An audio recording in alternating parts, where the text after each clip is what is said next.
downtown, I'm sorry. Mike, Oh. Mike just came on. I never have mine on anyway, so. This is the downtown reinvestment zone number 3, and where everyone's here. So, Ms. Huerta, if you would call the roll, please. Chairman Mike Pesley. Here. Board members Roland Barrera. Here.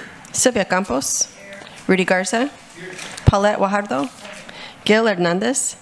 Michael Hunter. Here. Jim Klein. Here. Everett Roy. Here. Connie Scott is absent. James Sedgwick is absent. Dan Suckley. Here. Okay, we do have a quorum present to conduct the meeting. All righty. Okay, we'll move to public comment. Is there anyone here who'd like to make public comment? If not, we'll move on to the minutes. Do I have any recommendations for changes to the minutes? If not, I'll entertain a motion. So moved. Second. Have a motion and a second to approve the minutes from June 25th and July 16th of 2024. All those in favor signify by saying aye. Aye. Opposed, same sign. Okay, we'll move to the financial report. Good morning, sir. Good morning. Good morning, everyone. Sergio Villasana, Director of Finance. If I can get the presentation up, please.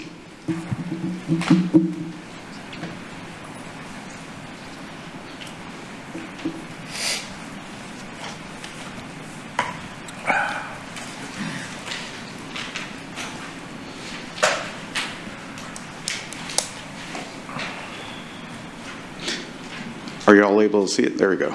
Okay. Okay, if we start with slide number 2, we have the TIRZ financial position for the 8 months ending May 31st, 2024. We started the fiscal year of 2024 with about $7.9 million of beginning fund balance. We have revenues as of May 31st, 2024 of about $3.2 million. Expenditures year to date amount to about $1 million, leaving us an ending fund balance as of May of $10.1 million. We do have commitments of about $13.2 million to be paid in the upcoming fiscal years. This does leave an unfavorable balance of commitments available for commitments of about 3.1. We're confident in future years the TIRZ revenue generated will cover those commitments.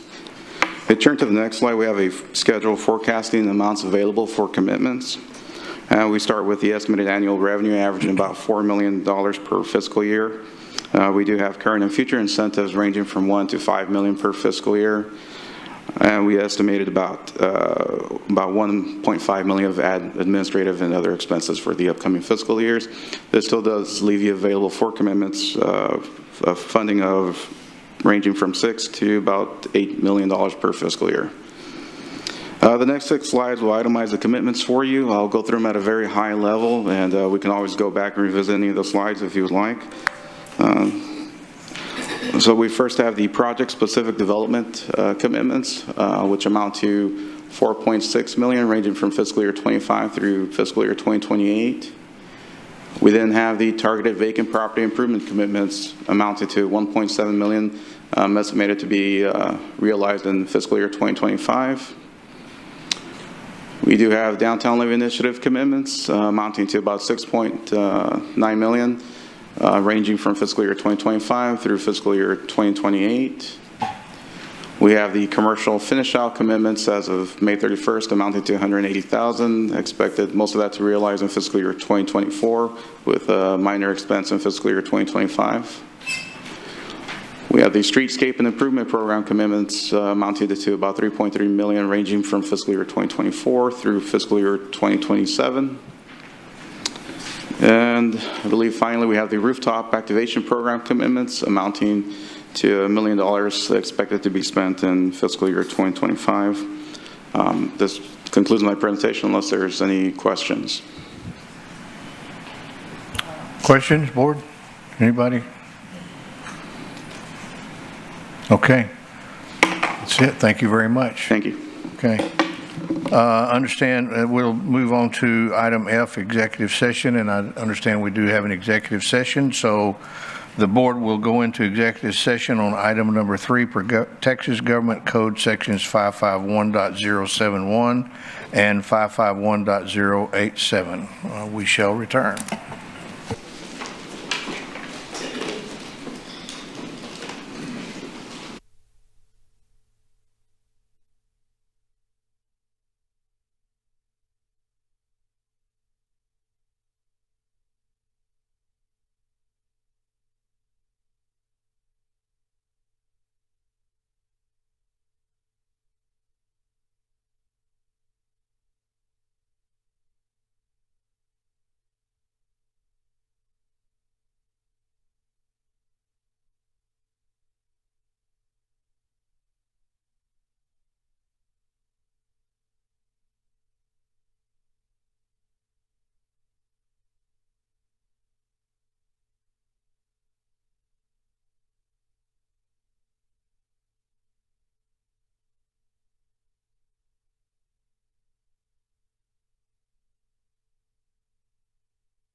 do not have any action to be taken as a result of our executive session, so we'll move on to item G4. Alyssa, if you want to take us through. Yes, sir. Alyssa Bedetta Mason, Executive Director, Downtown Management District.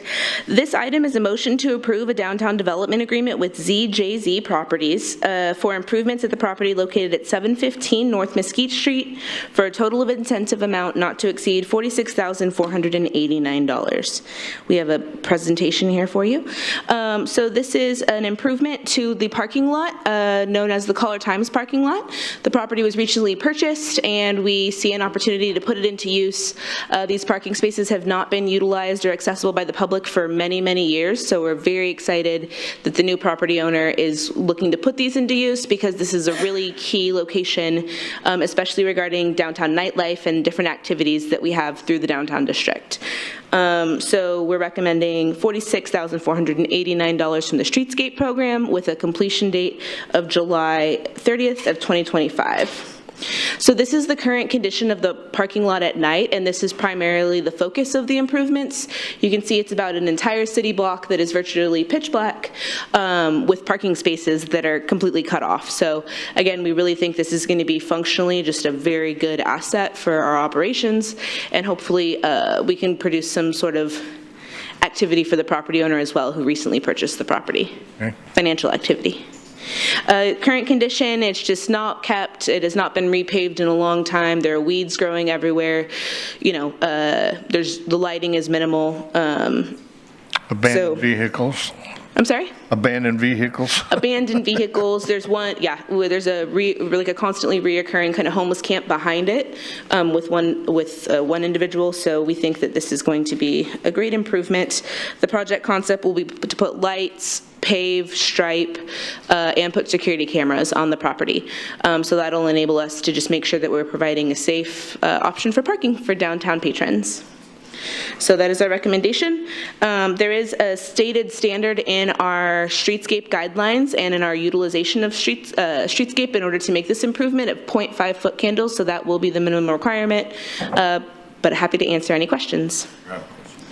Yes, go ahead, board member. Okay, all right. First off, I move for approval. Secondly, though, but how are we going, the property catty corner from that, there's a whole ton of parking. It's never across from the Goldfish. It's not maintained at all. In fact, I drove by it yesterday, and there's a ton of water. I mean, how are we going to hold them? Is there anything we're going to do to, I mean, require them to put up a fence? I don't know. I just wonder, you're going to have a beautiful parking lot, which is much needed. Right. There's been times you know, young ladies in my office, they walk down to the Goldfish, and then, you know, I worry about them coming back to up to the office. So, and then, you know, the same thing. Sometimes there's homeless people, and it's so I think it's a great improvement. Right. But are we doing anything to mitigate the property? Catty corner. So the property catty corner is actually not an authorized or permitted parking lot. In order for a parking lot to be designated a parking lot, according to city development standards, it has to be striped, it has to be paved, it has to be lit. So any utilization of that parking lot is just casual, right, and not authorized. We are working with that property owner to try to actually prevent access to the parking lot whenever, like through the driveways that remain. But that is, I mean, that is an existing challenge that we deal with. I think when we've had conversations in the past, we don't necessarily have land use code enforcement. So it would be a code enforcement thing that we need to implement to mitigate the utilization of that catty corner parking lot. But it's difficult because there isn't a supply of parking in the area, right? So it's like it's based on kind of the need. So I think having this improved parking lot across the way will both set a standard and provide the supply that we could have more conversations about that dirt lot. I will say we've talked to them, and they do have plans to develop that piece of property, so that's why more improvements haven't been made. But we'll continue to work on that with the property owner. Yeah, just that's the thing. I mean, I wouldn't want, you know, you have somebody here that's obviously going to provide an amenity for downtown that's much needed, and then the lighting. I mean, I mean, I'm sure you're down there all the time, and you know, it's very important. However, I wouldn't want this other property owner to contradict that investment. Sure. So as long as we can follow up on that. Yes. It's not, the one he's talking about, it's not even paved. Correct, it's not an authorized parking lot. Who owns it? Omni on it? No. TRT owned it for a long time, and it was sold to another downtown property owner who has visions for what they want to develop on there. Okay, all right. Yeah. Okay, we have any other questions? We have a motion. Do I have a second? Second. Any further questions, comments? If not, I'll entertain a motion to approve.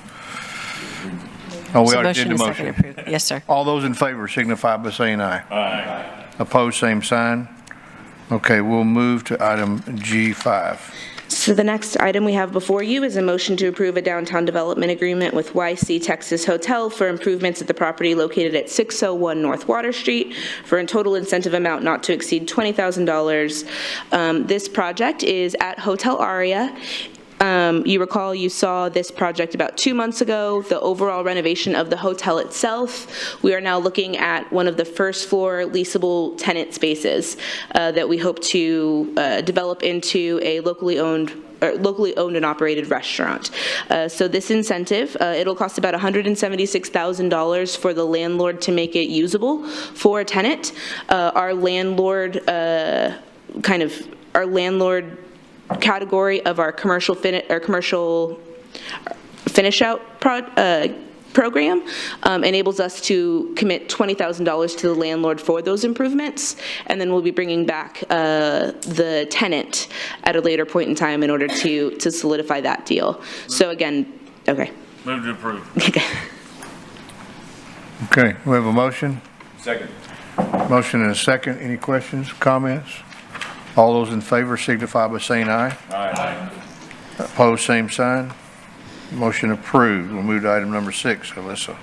Item number 6 is a motion to approve a First Amendment to the TIRZ number 3 Downtown Development Agreement with Furman Foundry for the property at 418 Peoples Street, which provides the developer an extension upon completion date from July 31st of 2024 to January 31st of 2025. So it's a 6-month extension for the Furman Foundry project.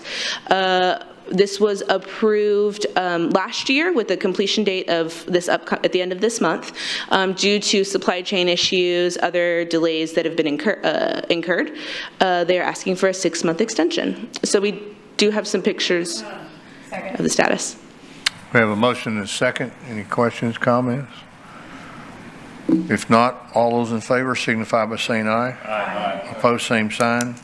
Motion approved. Item number 7, Alyssa. Item number 7 is a motion to approve a First Amendment to the Downtown Development Reimbursement Agreement with 500 Shoreline LLC for the property located at 500 North Shoreline Boulevard with an extension date from September 30th, 2024 to March 31st, 2025. Second. Sorry. We have a motion and a second. Any questions, comments? All those in favor signify by saying aye. Aye. Opposed, same sign. All right, we'll move to presentations, H8. Yes, so The update. these are just some brief updates we wanted to provide. I think we skipped over this at the last meeting, but this was a significant undertaking that's made very visible improvements to the district, so we do want to make sure that we're giving the team and making y'all aware of it and giving the team credit for that hard work that they've completed. So Mural Fest is an endeavor that we undertake every spring, or at the beginning of every summer. It kicks off the season and identifies locations throughout the district to be beautified. We had 4 national artists this year: Sunny Sundancer, Anthony Brooks, Key Detail, and SM Sans. 2 of these are National Mural Awards winners. We also hosted the National Mural Awards in person this year associated with Mural Fest. We also had 1 local art collective. So Jeremy Flores organized 5 local artists to assist with the installation of 1 additional mural that created a lot of beautification outside the Ward building, which has long been a source of light right in the downtown district. We clocked 32,900 visitors in our district during that mural walk period, the 6 to 10 o'clock hour on June 7th. So that's how many people came out to see all this in person. So we just wanted to provide some before and afters. This is SM Sans. She did this Medea at North Water Apartments. She's based out of Dallas. It created a lot of really improvement, I think, to the exterior of this North Water Apartments. This is that really key corridor between the Stripes and the Omni that, you know, has a lot of high traffic, but we think adding some beautification here was a really good way to brighten up downtown and give a good first impression for those of us, for the people who are visiting the Omni, right, or staying at the Omni.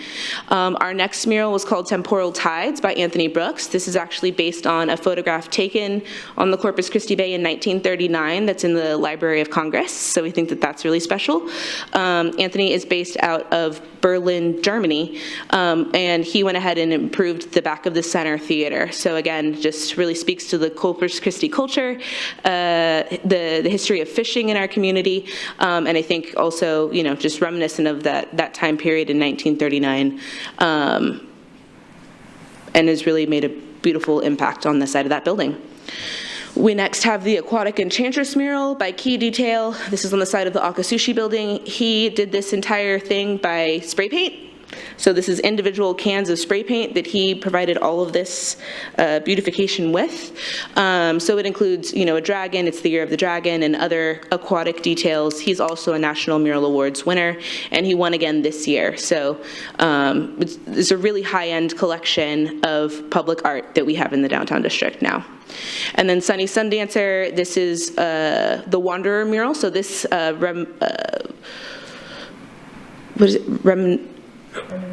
it's the cattle tyrant. So it's the little bird that showed up last September. Yes, the little yellow bird that somehow stowed away on a ship in the port and ended up, and this is the first time it's been seen north of Panama. So it drew bird watchers from across the country to come and find this bird. So all of last fall, they were like bird watchers all over downtown just looking for this bird. So we thought that that was a really cool story and part of our culture, right? And so we wanted to memorialize that, and that's on the side of the Cosmopolitan. And then, of course, the Caring for the Community mural. We do have Corpus Christi Medical Center, as well as Site Pro Rentals. All the hotels contributed. This was a real collaborative project with a lot of effort from a lot of stakeholders. But this is recommending recognizing our title sponsor. We replaced the boards on the ward building, so you can see on the top left is what they looked like previously. It was just really not a good look. So we updated the boards and installed this really vibrant mural that gives recognition to our first responders, which was a request from CCMC. Moving on into economic development, we had the grand opening of Marty McPie's, which is the restaurant in the first floor of the Best Western. So we are working on their finish out for their reimbursement, but that is open and running, and I'm really excited for them. They've been operating a food truck since 2021 with no air conditioning. So they got air conditioning, they're up and going. It's really popular with the kids, and a really great facility. Food's good. Food is also very good. Yes, we've had lunch there. Good. Yeah. Next, we had the opening of OK Hi-Fi. So this was held at July's Art Walk. They are open on Thursday, Friday, and Saturday. They have some really high-end soda, it's like a custom soda from Japan, and it's a Japanese whiskey lounge and a listening lounge. So again, it's a much more metropolitan style business, but it creates another really excellent experience for our young professionals or professionals of any age, really, to go and have a meeting or just experience a little bit of that music culture, which is really prevalent on People's Street, right next to a record shop. And then the Holiday Inn Express update, they are nearing the end of their project. You can see from the exterior, again, it's been a real pleasure to watch this, driving past it every day on the way to work to see the progress. It is nearly complete. Their estimated completion date is actually January, but I think they're available and open for reservations at this point. So very grateful to this developer for taking this asset and putting it back into good use. And then in organizational management, a quick update. One of the items in our service plan for this year was a new website. We opened the RFP in January. We had a selection committee that selected Geocentric. They provide services to over 75 downtown districts, have a lot of really custom features that support the downtown development model and operations model. So that was one of the reasons we were able to select them. You support Arlington, Houston, Fort Worth, and Sawyer Yards in Houston. So some of the features include a business directory, access to our redevelopment projects, and a map, right, that focuses on doing business and new businesses we've facilitated. There will also be some streamlined features related to Art Walk, but it was all in, that was at no extra cost, and we're going to elevate the access to information about events and make people able to interact with downtown and get access to that information in a more streamlined manner. So we anticipate launching it in August. We'll let you guys know as soon as that is up and running, but just wanted to give you an update that that is nearing completion. Additionally, we're conducting an economic impact study on Art Walk.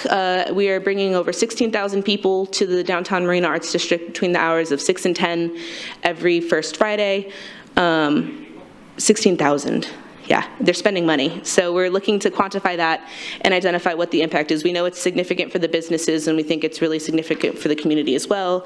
We did get recognized in Texas Monthly with Visit Corpus Christi's help, saying a new era of pride for Corpus Christi based on this monthly event. So we think that's really significant. And happy to answer any questions, but that's what we've been up to. Okay, a lot of great stuff and great news. Any questions, comments? Congratulations. Yeah, thank you. Thank you all for your support. 16,000 people in downtown Corpus Christi is amazing. Yeah, good job. Monthly, yeah. So, It's a good job, team. Yeah.